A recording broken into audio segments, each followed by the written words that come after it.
Media massa di Indonesia menyajikan ucapan dari petinggi pemerintah yang menegaskan perlunya melakukan komunikasi yang baik dengan masyarakat. Proses interaksi ini dapat dari atas ke bawah atau dari suatu lembaga ke warga negara, secara horizontal antar aktor politik, serta dari bawah ke atas seperti opini publik ke para pejabat. Dengan demikian, media massa mempunyai peran yang cukup signifikan dalam proses politik di suatu negara. Komunikasi dan politik memiliki kaitan yang erat. Hubungan ini terwujud dalam suatu pernyataan, yaitu salah satu kegiatan politik adalah melakukan komunikasi. Dan komunikasi dapat digunakan untuk mencapai suatu tujuan politik tertentu. Dalam kehidupan sehari-hari, orang dengan mudah menemukan sejumlah aktivitas komunikasi yang terjadi dengan latar belakang kepentingan atau tujuan politik. Sebagai contoh, pengenalan visi dan misi calon kepala daerah yang dilakukan melalui acara debat atau kampanye di hadapan masyarakat. Melalui acara tersebut, masyarakat akan mengetahui visi dan misi calon kepala daerah, program kerja unggulannya, solusi yang ditawarkan dari suatu masalah, hingga mengetahui apakah calon tersebut pro terhadap rakyatnya atau tidak. Mata kuliah komunikasi politik merupakan salah satu studi dalam ilmu komunikasi yang memahami berbagai fenomena komunikasi yang memiliki dampak politik dalam lingkup lokal, nasional, dan internasional. Komunikasi politik dapat dipahami dengan cara memadukan elemen-elemen komunikasi dengan segala hal yang terkait dengan aktor, lembaga, partai, dan golongan, hubungan internasional, serta pembangunan politik.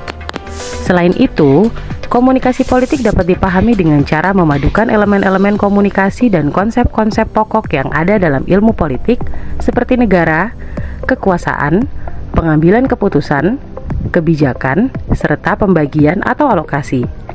Hal-hal yang dapat dilakukan dengan menabulasikan antara elemen-elemen komunikasi dan pemikiran politik, teori politik, sejarah politik, analisis politik perbandingan, administrasi publik, kebijakan publik, sosiologi politik, serta teori-teori kenegaraan.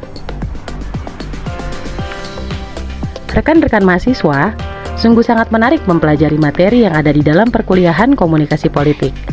Materi-materi tersebut terdiri atas 1.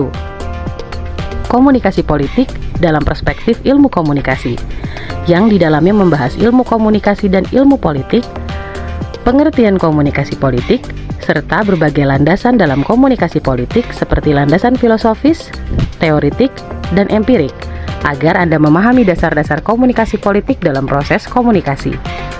Tujuan, arah, dan ragam serta bentuk komunikasi politik di tingkat lokal, nasional, dan internasional agar Anda mampu menghasilkan ketajaman analisis terhadap fenomena komunikasi politik. Pendekatan dan model dalam komunikasi politik, sistem komunikasi serta interaksi sistem dalam komunikasi politik, aktor-aktor komunikasi politik, meliputi pembahasan keragaman aktor dan interaksi antar aktor komunikasi politik, isi pesan dalam komunikasi politik, yang membahas iklan politik, kehumasan politik, publisitas, dan manajemen pesan dalam komunikasi politik. Media konvensional, media baru, dan media massa dalam proses politik.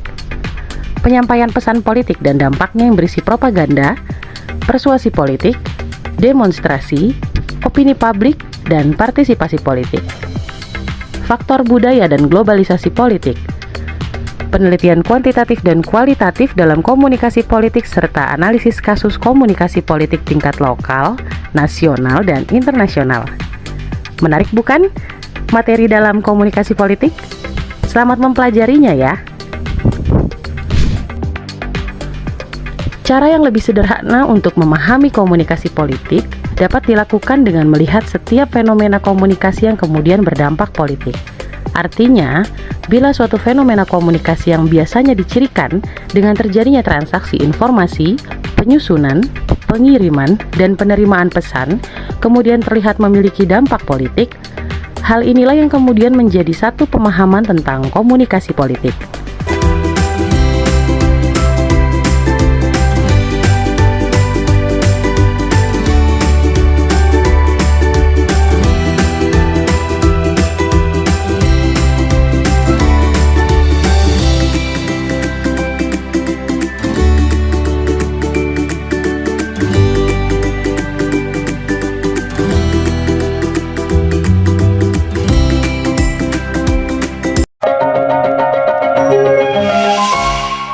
Assalamualaikum warahmatullahi wabarakatuh. Para pembelajar, salam komunikasi. Saya Dadang Rahmat Hidayat, Dekan Fakultas Ilmu Komunikasi Universitas Padjadjaran. Dengan senang hati dan bangga nanti akan menyampaikan berbagai hal yang berkaitan dengan materi komunikasi, persuasi, dan negosiasi. Seperti kita ketahui bahwa komunikasi merupakan bagian yang tidak pernah lepas dari aktivitas manusia. Bahkan manusia bisa disebut sebagai homo communicus. Siapapun bisa berhubungan, bisa berkomunikasi, bisa menyampaikan pesan dari satu orang ke orang lain, baik itu secara pribadi, secara kelompok, maupun secara massa. Sepertinya tampaknya mudah berkomunikasi, tetapi sesungguhnya jika kita tidak memahami, tidak mengetahui tata cara berkomunikasi yang baik, pesan yang disampaikan bukan menampilkan atau menimbulkan kesepakatan, kesepahaman, tapi bisa menimbulkan ketidaksepahaman, bahkan konflik. Pada kondisi tertentu, seseorang ingin menyampaikan pesan dengan harapan orang lain mengikuti apa yang diinginkannya atau apa yang diharapkannya. Kita ketahui bahwa tidak semua manusia mempunyai kepentingan yang sama. Perbedaan tersebut perlu disampaikan dengan baik. Nah, disitulah pentingnya bagaimana seseorang menyampaikan sesuatu dengan harapan bisa diikuti dengan sebaik-baiknya oleh orang lain melalui komunikasi yang bersifat persuasi atau bahkan negosiasi. Para pembelajar, dalam perkuliahan komunikasi, persuasi, dan negosiasi nanti akan didampingi oleh para dosen. Yang pertama adalah Dr.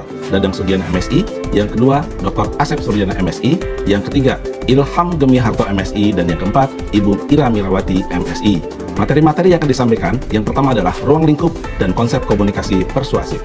Yang kedua, winning the heart and mind, bagaimana mengubah sikap dan perilaku. Yang ketiga, komunikasi persuasif dalam negosiasi, dan yang keempat, teknik-teknik negosiasi. Kami berharap para pembelajar bisa mengikuti materi ini dengan baik, ikuti dengan seksama, ikuti juga ujian-ujian yang sudah disiapkan, dan berharap nanti bisa mendapatkan hasil yang terbaik. Salam komunikasi.